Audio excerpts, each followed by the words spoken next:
Salut à tous et bienvenue aujourd'hui dans Garden VFX pour la deuxième partie sur les réglages de Eevee. Aujourd'hui on va s'attaquer au Bloom. Donc on se retrouve tout de suite sur Blender pour le Bloom.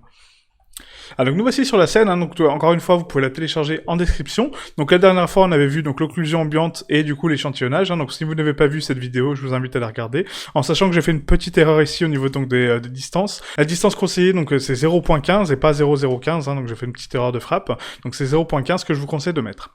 Donc ensuite le Bloom, donc en fait c'est le Bloom par définition en fait le Bloom c'est un effet qui est la traînée en fait, donc la propagation de la lumière dans son déplacement. Le problème, c'est que le bloom, en fait, est très important pour vos scènes. Pourquoi ? Parce qu'en fait, ça va apporter donc la radiance que les éclairages conçus par des mèches ont. Je m'explique, en fait, donc l'éclairage dans Eevee et même dans Blender en général, en fait, est assez complexe puisque donc les sources de lumière de base n'ont pas de propriétés physiques, elles ne sont pas là physiquement. Elles vont apporter donc de l'éclairage à vos mèches, d'accord ? Donc elles vont éclairer vos mèches, mais elles ne vont pas émettre de lumière physiquement sur leurs points lumineux, d'accord ? Quand on crée un soleil, on voit pas réellement le soleil. Quand on crée un point lumineux, on ne le voit pas concrètement sur la pièce. Donc en fait, quand vous concevez une scène d'éclairage, donc là je vais vous montrer ici, vous avez accès également donc aux scènes que j'ai créées ici, donc les scènes cubes, scènes plans, etc. Donc là on a une scène cube. Si par exemple ce cube-là, aujourd'hui, je détermine que c'est une source lumineuse, il faut que je lui indique qu'il a un matériel d'émission, d'accord, qui va émettre de la lumière. Donc là, ce que je vais faire, on va ici donc rapporter un shader d'émission. Je vais créer un plan tout simple, du coup, pour avoir donc une base de réfraction et du coup de réflexion de lumière. Parce que si j'ai une lumière seule, en fait, ça va pas servir à grand chose. Donc du coup, je vais agrandir mon plan à 5. Je vais recentrer du coup mon cube, hop, au centre de la scène, donc aimanter. Donc aimanter sélection vers curseur, voilà, et je vais le remonter de 3 mètres, comme ceci. Donc là, je vais enlever toutes sortes d'éclairages que j'ai au niveau de ma scène, parce que là j'ai un HDRI qui est appliqué, donc on va juste créer une scène complètement noire, voilà, donc sans éclairage extérieur, et ma seule source de lumière actuellement que j'ai sur ma scène, c'est mon cube. On voit qu'il a donc une incidence au niveau de la réfraction, mais par contre mon cube n'est pas physiquement là, d'accord ? C'est la lumière qui va générer, qui va propager sur la surface, et du coup qui va générer ma réfraction et mes réflexions. Sauf que là, si par exemple je mets, donc là je désactive mon cube, et je mets donc un point lumineux, hop, donc une lumière de base, voilà. Donc là, j'ai exactement la même chose. C'est-à-dire que donc physiquement, ma lumière n'est pas retranscrite au niveau de ma scène, donc je n'ai pas de visuel sur ma scène. Si je la désélectionne, on ne la voit pas physiquement, mais par contre, elle me génère de la lumière propagée, d'accord ? Donc elle va me générer de la lumière sur ma scène. Donc ça, je pense qu'on fera un chapitre vraiment sur les lumières qui est très important aussi, mais là c'est pour vous expliquer un petit peu le bloom. Donc maintenant, si sur mon cube, j'ai donc là, au lieu d'avoir un cube, j'ai tout simplement une sphère qui est centrée par rapport à mon point lumineux. Donc là, je vous montre. Je vais aimanter mon curseur vers ma sélection, voilà. Et là, donc au centre de ma lampe, je vais créer une sphère, tout simplement. Donc une sphère, toute simple. Ou une icosphère, allez, une icosphère, c'est pas gênant. On va la mettre donc à 0.02 pour qu'elle coïncide parfaitement au rayon de ma lampe, d'accord ? Parce qu'actuellement, donc, le rayon est comme ça, et mon icosphère englobe mon rayon, d'accord ? Faut qu'elle soit toujours plus petite, ce qui est logique.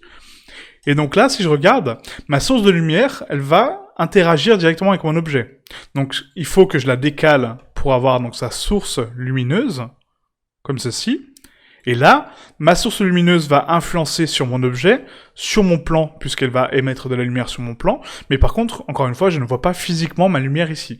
Donc pour créer une lumière réelle, entre guillemets, il faut pouvoir donc superposer donc une lumière générée, d'accord, donc une lumière directe, un objet qui va retranscrire la lumière dans la scène, pour qu'elle soit physiquement là. Quand vous avez une ampoule, elle est physiquement là, d'accord, donc la lumière a une entité pour être propagée. C'est pas juste un point lumineux, une source de lumière qui n'existe pas, il faut que vos points lumineux soient concrets et qu'ils existent réellement. Et du coup, pour ce faire, en fait, donc mon shader d'émission ici, on va donc le régler sur mon icosphère, et je vais mettre donc un BSDF émission. Donc là, j'ai une source lumineuse concrète, puisque c'est quelque chose qui est apparent à l'écran, qui est visible, et du coup, je peux le voir. Ensuite, on règle donc la puissance de l'émission, par exemple à 25, pour avoir justement donc cette propagation de la lumière que vous voyez ici, d'accord ? Qui est le glow. Donc le glow, c'est vraiment la brillance de votre lampe. C'est vraiment l'émission de votre lampe qui va être déterminée donc en fonction de la force que vous allez mettre ici. Plus vous augmentez la force, plus la propagation sera puissante, puisque la source de lumineuse est vraiment très concentrée au centre et ensuite se propage autour. Et ça a une réelle incidence également sur ma scène, puisque la lumière se propage. Par contre, si on désactive le bloom, cette notion-là n'existe plus, vous voyez? Et c'est ça l'importance du bloom, c'est qu'en fait, quand vous créez donc une source lumineuse, peu importe un point, un cône, une surface, peu importe la lumière, il faut toujours avoir une référence physique sur votre scène pour indiquer que c'est un point lumineux. Parce que si vous avez juste la lumière de base, je ne sais pas du tout d'où vient la lumière, hein, j'ai juste un point lumineux, donc je dis ok, bon bah c'est clair, mais la lumière elle est où? Elle est où physiquement sur la scène? On ne sait pas. Si on n'est pas sur la vue 3D, si je fais un rendu de cette scène-là, on aura juste une source lumineuse qui est là, mais on ne sait pas d'où elle vient, d'où elle se propage, où est-ce qu'elle est générée, d'accord? Alors que, en revanche, si je vais créer donc un point lumineux qui est réel, il faut que je lui indique que c'est une lumière, donc comme j'ai fait, et il a du bloom, donc il a de la dissipation lumineuse. C'est l'aura de votre lumière. Et l'aura de la lumière, en fait, c'est très important, donc on la voit pas forcément physiquement de façon très prononcée. Dans les volumétriques, on la voit très très bien, par exemple, donc c'est la propagation des rayons de soleil, par exemple, quand ils tapent sur une surface volumétrique, on a vraiment tous les échantillons de lumière qui sont plus ou moins propagés en fonction de la densité des volumétriques, d'accord, donc du brouillard. Et du coup, c'est là qu'on va voir donc le glow, d'accord, donc le bloom. Le bloom, c'est vraiment le flou de la lumière.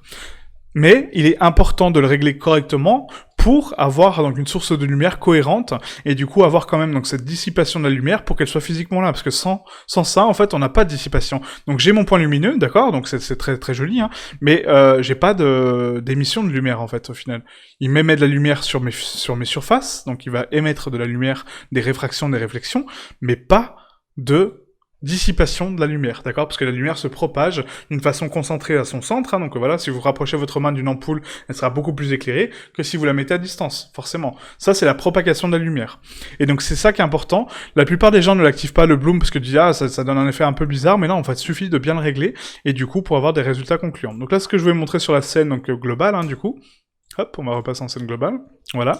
Je vais repasser en vue caméra. Et là, par exemple, donc c'est ce que j'ai ici. J'ai deux sources de lumière. Donc ma source de lumière qui est ici sur ma décoration et ma source de lumière sur ma lampe. Actuellement, donc j'ai ma source de lumière qui est ici, d'accord? Donc c'est juste mon cube qui est avec un shader de lumière, qui diffuse de la lumière, avec une puissance donc à 25.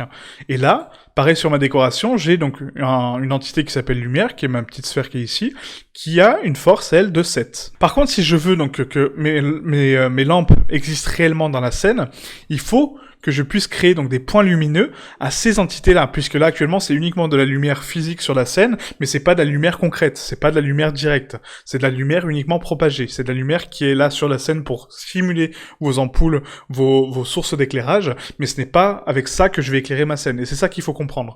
C'est qu'en fait, donc ici par exemple, si j'aimante mon curseur à la sélection, regardez, je vais créer donc une source lumineuse, donc un point, encore une fois, hein, tout simple, je vais le descendre un petit peu puisque je ne veux pas donc de propagation sur le haut, mais uniquement donc l'ombre de ma plaque, hein, d'accord? Donc on va le mettre au centre, vraiment, comme ceci. Et là, du coup, donc j'ai mon point lumineux qui va émettre de la lumière. Donc à moi de le régler correctement en termes de puissance. Donc on va mettre par exemple, je sais pas, 50 watts, voilà. Avec un rayon un petit peu plus petit, on va mettre à 0.15, parce que c'est une source un petit peu plus petite. Et là, j'ai vraiment mon éclairage qui est donc direct, d'accord? Qui va interagir directement avec mes surfaces, et qui ensuite va être calculé correctement. Donc on a des zones de propagation d'ombre ici, on a les ombrages dus à mes anneaux qui sont là, et du coup j'ai des ombrages qui sont calculés de façon correcte et cohérente. Et j'ai ma source de lumière qui est physiquement ici, puisque j'ai mon shader d'émission, qui émet avec une force de 25, donc du coup j'ai ma lampe. Sauf que si on regarde ma scène, on dit non, il y a quelque chose qui cloche, parce que du coup ma lampe n'a aucune radiance. J'ai pas l'impression qu'elle est allumée, j'ai juste l'impression que c'est un objet blanc qui est posé sur la scène. Donc certes, j'ai des sources lumineuses un petit peu partout, donc je peux supposer que c'est ma source lumineuse qui est ici, mais j'en ai aucune idée.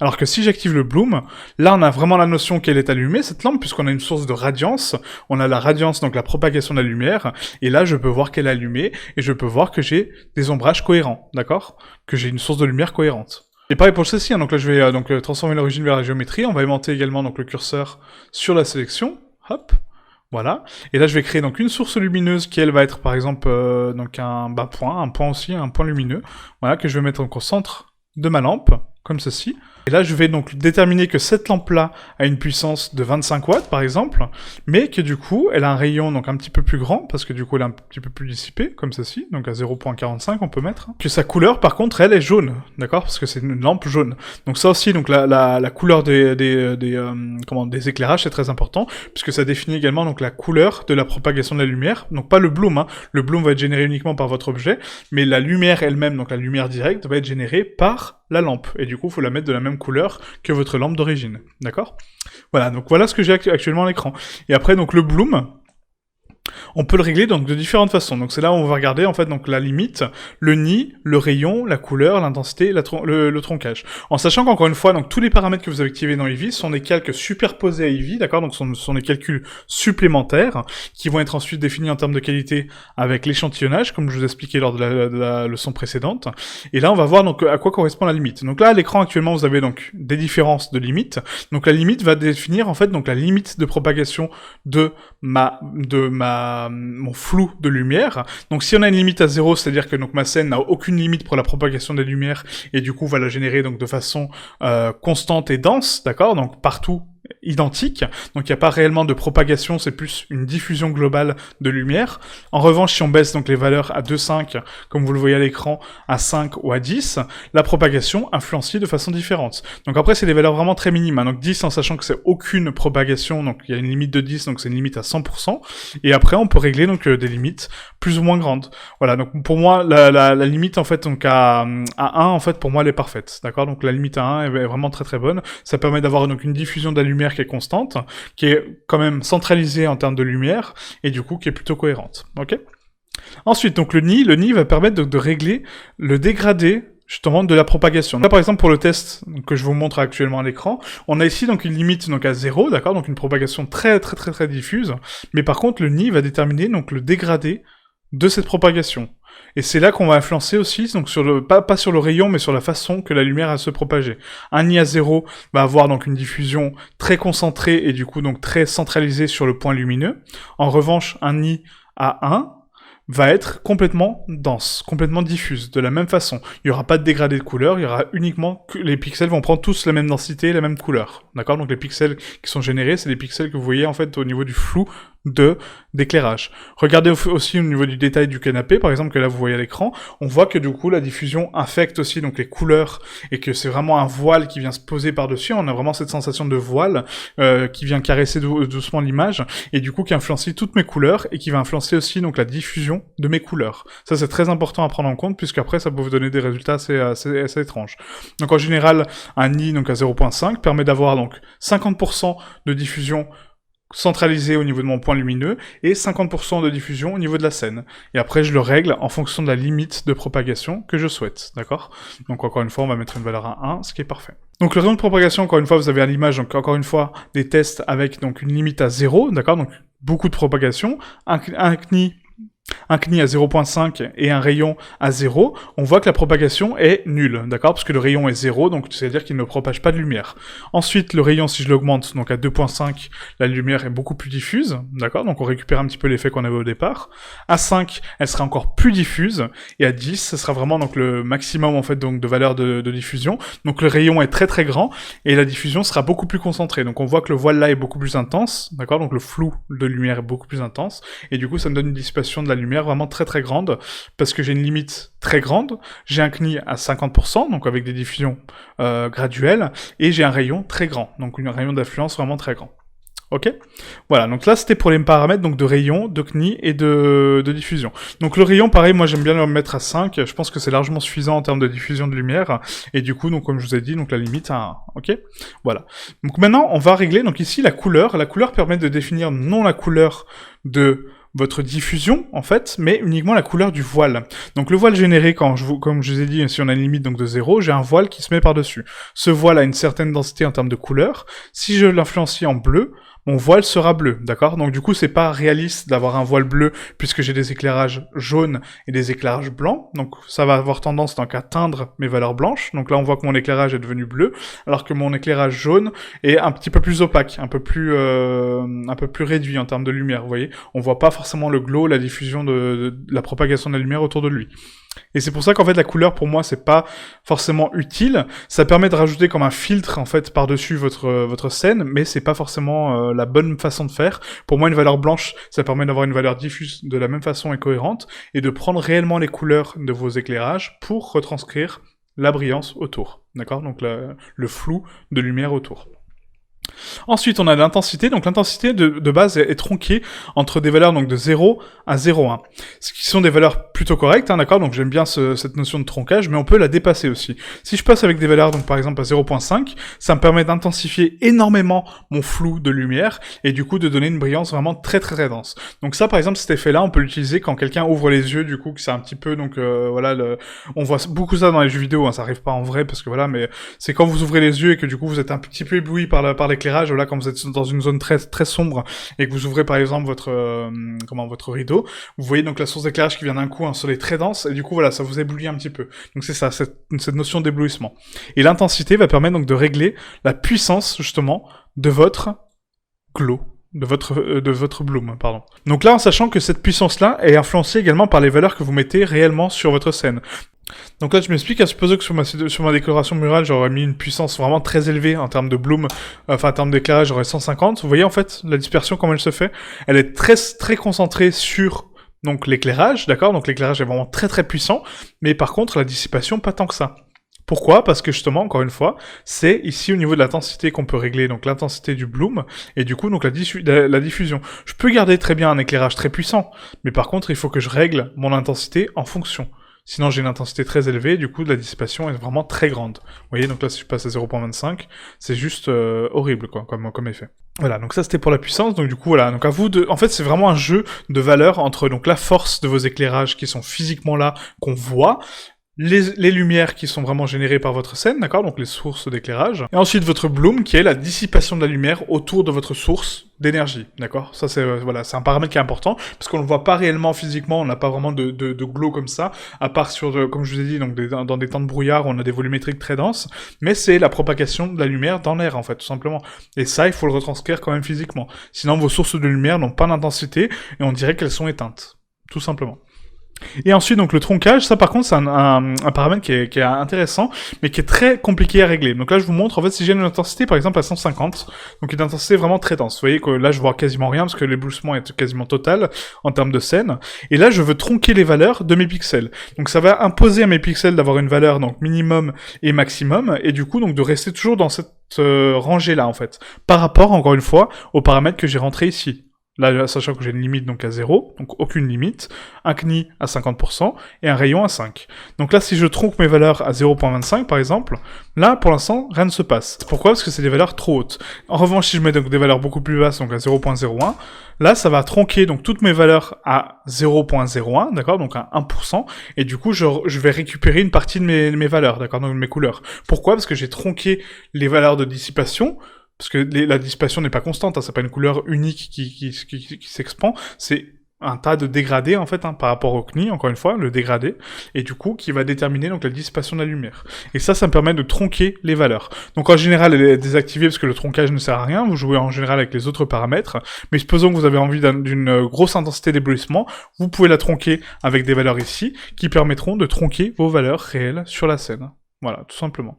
Donc là, on va remettre une intensité à 0.1, c'est la base. On va pas tronquer les valeurs, comme ceci. Je vais remettre ma limite à 1, et le CNI à 0.5 et le rayon à 1 point. Voilà, donc là c'est parfait. Ok? Voilà, donc j'espère que donc cette notion de bloom a bien été comprise et que du coup, si vous avez des questions, n'hésitez pas à me les poser. Vous avez le Discord à disposition pour vos questions. Vous avez également donc l'espace commentaire. Vous avez mon mail. Voilà, vous avez un tas de possibilités pour me contacter. N'hésitez pas vraiment si vous avez des questions ou des doutes, j'y répondrai avec grand plaisir. Et voilà, donc cette leçon-là est terminée. Ensuite, on passera sur la profondeur de champ et la dispersion subsurfacique, d'accord? On va faire un combiné des deux paramètres ensemble pour vous expliquer donc la subsurface, qu'est-ce que c'est et comment elle est calculée encore une fois sur Eevee, et la profondeur de champ, à quoi ça sert, ok? Voilà, donc merci à vous, et du coup je vous dis à demain pour la 3e vidéo sur la série de Eevee. Ciao ciao.